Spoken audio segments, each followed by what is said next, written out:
December 30th, 2023. That is the day a lot of Pet Simulator 99 players got a little upset because on update 3 of the game, they just announced that they're no longer doing weekly updates. And we would get what we have now, which is we get an update every 2 to 4 weeks, even up to 5 weeks, really just whenever Preston has the content ready. And ever since then, the game has honestly been going downhill in player count. And this isn't me throwing shade at the game, this is just the reality of it. The game's player count has literally been at a decline since that up to the point where it was almost averaging around 50,000 players, which is still a lot for a Roblox game, but it's not a lot relative to how well Pet Simulator usually does. But luckily, Preston is adding back weekly updates to Pet Simulator 99, which means every single Saturday from here on out, there is going to be an update. In this video, I'm going to go over what that means, what we can expect,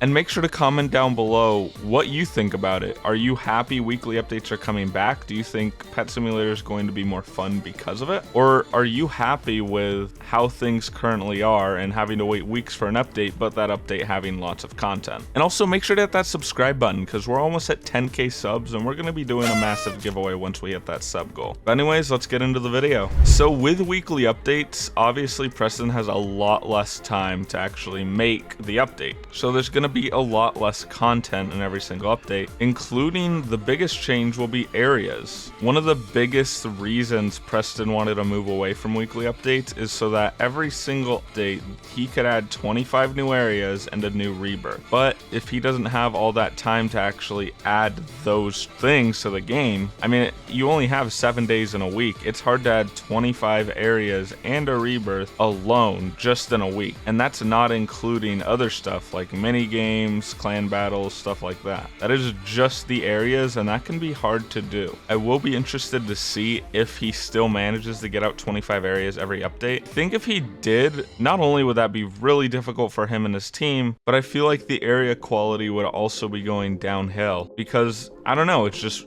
25 areas in a week, making them super high quality and everything can be really hard. Next update, we're confirmed getting World 3, so maybe he'll switch something up. The first 2 worlds have obviously just been zigzags to Area 100. Maybe in update 3, they're going to swap that up and it's going to be a different format. Probably not, but there's a chance, and that's why he's making a weekly update. He's going to do something that's a little more easier to tolerate and manage. But I don't know, it'll be interesting to see. The last update that came out, the issue I see is whenever he was doing weekly updates, everyone was complaining how you could literally beat the update in like 10 or 20 minutes if you were already at the best area. And so this is why, as a developer, it's probably really hard to make these decisions because it's impossible to please everybody. But moving on from the areas, one thing I'm glad about that might be coming with weekly updates is just the game is going to be more playable. There's going to be more playability because currently we're really only waiting for the new areas. A lot of the mini games that are being added, a lot of the machines being added, nobody really uses. I mean, I'm not going to say they're all useless, but really only the machines in Area 1 or World 1 are like good machines, and you can access them all from the supercomputer, which is awesome. But for example, XP potions, these are super expensive, and I don't think most people use them. Unless you're like right at the end of leveling something up and you just need that little bit of boost, then people might use them. But other than that, it doesn't really give you a lot of XP, and it costs like millions of diamonds. The treasure hideout was decent. I actually never did it because there was a glitch where if you like went in, you could lose all of your pet. I don't think that's a glitch anymore, but I personally haven't done it. But I do know the treasure hideout was popular. The forge machine, nobody really used because again, it's just expensive and not really worth it. So considering we're waiting so long for these additions that not a lot of the community is actually utilizing, I think it's a good thing that we're getting weekly updates. So that's every week we're getting new content instead of waiting forever to get something that we might be disappointed in. Really, I think for a simulator overall, it's definitely better to go the quantity over quality route. And I think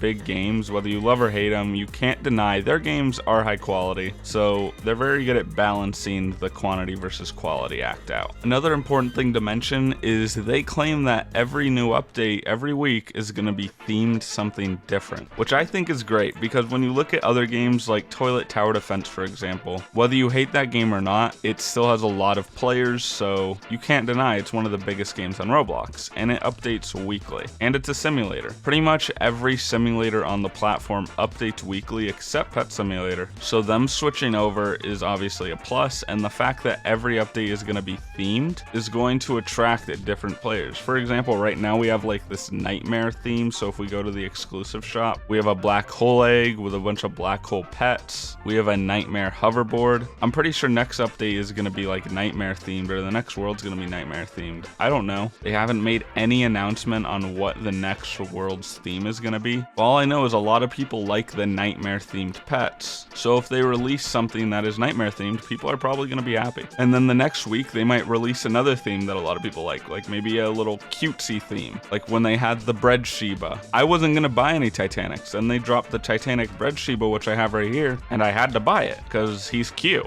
I mean, look at his little face. He has little breads coming out of him, and he's happy. Yeah, overall, I'm excited for weekly updates. Let me know what you guys think down in the comment section below, because I'm genuinely curious. I can understand why some people might not like weekly updates since it has less content. However, I think overall, most of the community is hyped. Thank you guys so much for watching, and I'll see you guys in the next one.